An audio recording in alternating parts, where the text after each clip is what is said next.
Hi, David here of Lancaster MG, and here we've got a 2019 19 plate MG ZS. It's a VTi-TECH limited edition and it's the 1.5. And what we'll be doing in this video is just showing you the features of the vehicle and showing you some of the condition items such as alloys, bodywork, those sorts of things. So first of all, we'll start off with the alloys.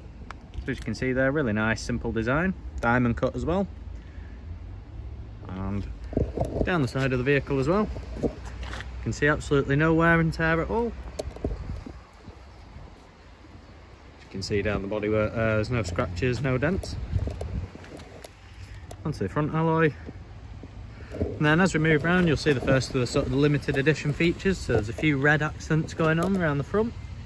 So you can see it goes all the way along around the grille. Just underneath as well where the number plate goes. And then moving on round onto the next alloy. Again, no wear and tear there. Nothing down the side of the vehicle at all.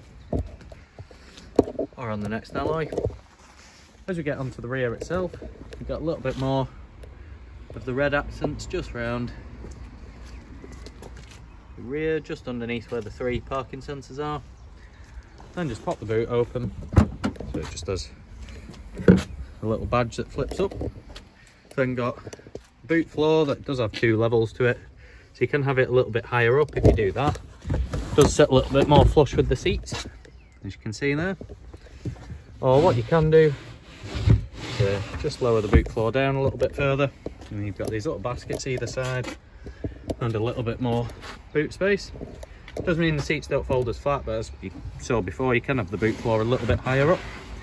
Then in the bottom we've just got a tyre inflation kit. However, you could remove that and put a spare wheel in if you really wanted to. There is space for it, but for now we'll just leave that be.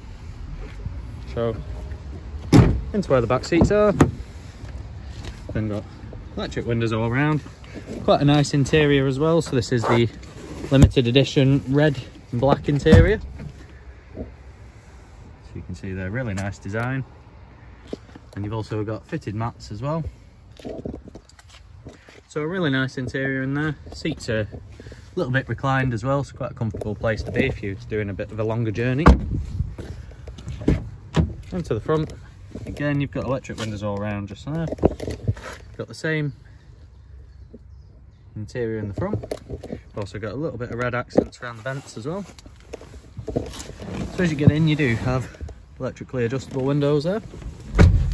I'll just start the engine as well, just so you know it starts nice and healthily. So keys in. Just turn the air conditioning off as well.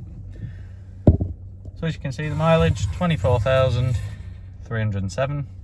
So quite low mileage for the age, about 3 years old, so it's definitely done just under 10,000 miles a year. It's pretty much done the average of 8,000, so it's exactly what you'd expect. You've then got a few sort of controls here that will let you adjust the trip computer in front. You've got a personalised button here that can do a few different functions. Over on the left hand side you've got a phone button, source, and these are also your audio controls there.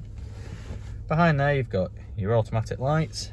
You've also got your cruise control stalk there. Over on the other side you've got your wiper stalk. And then centre console, you've got all your radio and audio input there. Got some sort of car features there, we'll pop that on. So comfort and convenience, so follow you home. You've then got your steering, so you can have it on urban, normal or dynamic, and then you've just got a standard factory reset. You do also have the option, 1 minute when I press the button, to use Apple CarPlay, so that's probably what most people will do. However, you can actually connect the phone up and you can plug it in via USB as well. And there's Bluetooth audio, so there's quite a few ways to connect your devices up as well. While we're just down here, this is all your sort of aircon and climate settings. So that one there is just your temperature, so bang in the middle there. Then got your air conditioning button itself, so direction of airflow, and then your fan speed. So really simple. And then just while it's on there, you've also got your reset, or you're bringing sort of fresh air in there. So that's just that button there. So you either turn that on or off and it just flicks between the two, so it's really straightforward to use.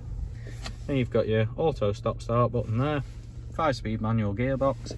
You've got a couple of cup holders just down here, nice little storage area there, and a manual handbrake just behind. So nice and straightforward, everything works how you'd expect. But if you would like a personalised video, maybe of something I've not covered, don't hesitate to get in contact with us and ask, and we'll be happy to help. Otherwise, thanks and take care. Bye.